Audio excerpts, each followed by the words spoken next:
So yesterday I made a video about roasting our 450-gallon display tank because I'm planning on shutting it down and restarting it. And leave it to one of my local competitors to call me out. You know, he reached out to me last night and he's like, "Hey, what's going on with your display tank? All these problems seem like solvable problems. Maybe we can figure something out."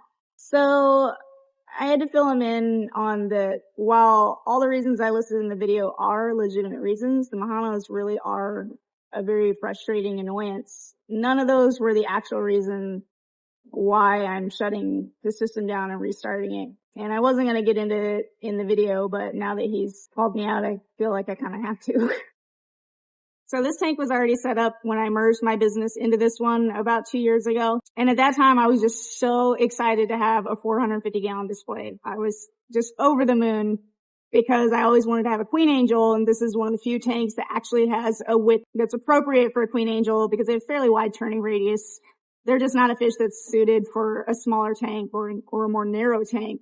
I was all geeked out, excited about being able to have 450. You gotta keep in mind, when you run a business, you don't get to just keep all the fish. I know I joke about that a lot, but at the end of the day, you have to stay in business. So fish will come in, and inevitably the ones that I fall in love with always sell right away. I always give at least 2 weeks for a fish to sell before I allow myself to think about keeping it. One by one, I'm like slowly, being able to keep these fish, ones that I personally have selected out that I really want for me, for the shop, and getting them through the full quarantine, which is a whole other process, going through all that stuff and adding fish to 450. And there was never any sign of sickness, illness, but one by one, my fish would just slowly disappear. And there was never any dead bodies. They would just disappear. And I started getting, I started being like one of those like paranoid people that's like, no, something's wrong. Like there's something in there. There's something in there that's getting my fish. And so I was setting crab traps. I was like creeping on the tank. The lights would go out, doing all the things, trying to figure out what the heck is going on with my fish. Where are they going? Some of these were not small fish. It just got to the point where it's more psychological than anything. But at some point I just stopped being able to love them anymore. I stopped naming them. I stopped believing that they were going to be there the next day because there really wasn't an answer. Because this went on for like a year and a half. And I finally just got conditioned to just not put fish in there and to not really care about the ones that were in there because one after another they would just slowly disappear. At that time, there was this huge Monty colony in the corner. And, it was like 6 years old. It was one that had come in from a customer breakdown, and it was massive. It literally was bigger around than like my arms are around. And the whole bottom of it, Monty's sort of formed like these plates. The whole bottom of it was hollow. But, I was getting more and more upset about my fish disappearing because if you guys don't know, I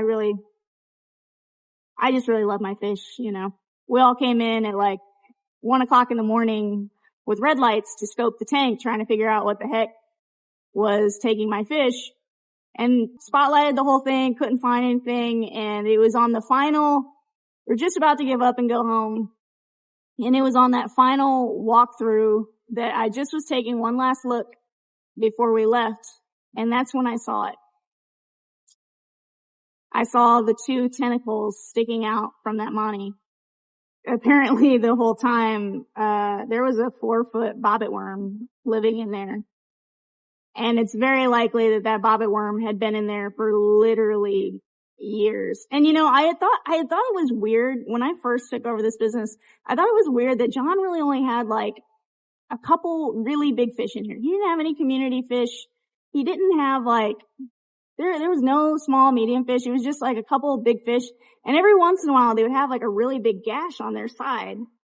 But we just assumed it was like tang aggression, even though we didn't ever really see them like side swiping each other or anything like that. No, come to find out the whole time it was this big like 4-foot bobbit worm. And in order to get it out, we literally had to pick up that entire Monty colony and drop it inside of a big trash can, and out comes this just alien creature. But ever since then, it really is more psychological than anything I just haven't gotten past the mental hurdle of, I just can't bring myself to put fish in there. Like, I just can't. I can't get past if there could be another one, or if a piece of it broke off, you know, because they can like regenerate and form another one. It was just a very long time of slowly losing faith in the system. And while I legitimately don't think there's another bobbit in there. It's just one of those things that I just can't get past it.